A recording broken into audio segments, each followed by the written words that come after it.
ಏನು ಸಿಹಳ್ಳಿ ಜಾತ್ರೆಗೆ ಬಂದಿರುವಂಥ ಭಕ್ತಾದಿಗಳಿಗೆಲ್ಲ ಒಂದು ನಮ್ಮೆಲ್ಲರ ನಮಸ್ಕಾರ. ಇವತ್ತು ಪ್ರತಿ ವರ್ಷದಂತೆ ಇವತ್ತು ಒಂದು ರಥೋತ್ಸವ ನಾಳೆ, ಇವತ್ತು ವಿಜೃಂಭಣೆಯಿಂದ ಪಲ್ಲಕ್ಕಿ ಉತ್ಸವ ನಡೆದಿದೆ. ಸಿಹಳ್ಳಿ ಅಮ್ಮನ ಜಾತ್ರೆ ಅಂತಂದರೆ ಸುತ್ತಮುತ್ತ ಹತ್ತಳ್ಳಿಗೆ ಅದ್ದೂರಿಯಾದಂಥ ಒಂದು ಜಾತ್ರೆ.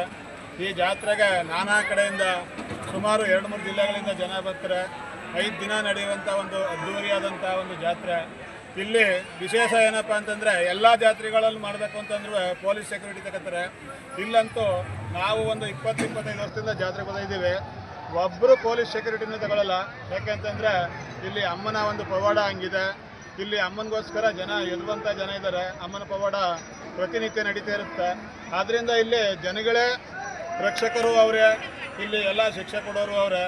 ಅಮ್ಮ ಅಂತೂ ಭಯಂಕರವಾಗಿ ಇಲ್ಲಿ ಇದ್ದಾಳೆ. ಜಾತ್ರೆ ಅದ್ದೂರಿಯಾಗಿ ನಡೀಲಿಕ್ಕೆ ಕಾರಣ ಒಂದು ಈ ಅಮ್ಮನವರ ಒಂದು ಉತ್ಸವವನ್ನು ಪ್ರತಿ ವರ್ಷ ತೆಪ್ಪ ಹಾಗೂ ಬಾಯಿ ಬೀಗ ಮತ್ತು ರಥೋತ್ಸವಗಳನ್ನು ವಿಜೃಂಭಣೆಯಿಂದ ಆಚರಿಸ್ತಾರೆ. ಇಲ್ಲಿ ದನಗಳು ಸುತ್ತಮುತ್ತ ಅಂದರೆ ಸುಮಾರು 1000 ಜೊತೆ ದನಗಳು ಬಂದಿದ್ದಾವೆ.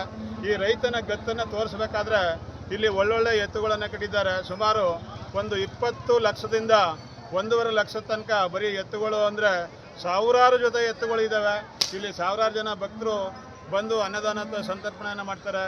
ಈ ದೇವಿ ಎಲ್ಲರಿಗೂ ಪ್ರತಿ ವರ್ಷ ಬರಲಿ, ಇನ್ನೂ ಒಳ್ಳೆ ಆರೋಗ್ಯ ಐಶ್ವರ್ಯಗಳನ್ನು ಕೊಳ್ಳಿ ಅಂತ ಹೇಳ್ತಾ, ಸರ್ವರಿಗೂ ಒಳ್ಳೆಯದನ್ನು ಆಗಲಿ ಅಂತ ಹೇಳ್ತಾ ನಮ್ಮ ರೈತರ ಸಂಘದ ಕಡೆಯಿಂದ ಒಂದು ಶುಭಾಶಯನ ಕೋರ್ತಾ ಇದ್ದೀವಿ. ನನ್ನ ಹೆಸರು ಹತ್ತಳ್ಳಿ ಸ್ವಾಮಿರಾಜು, ರಾಜ್ಯ ಕರ್ನಾಟಕ ಕಬ್ಬು ಬೆಳೆಗಾರರ ಸಂಘದ ರಾಜ್ಯಾಧ್ಯಕ್ಷರು.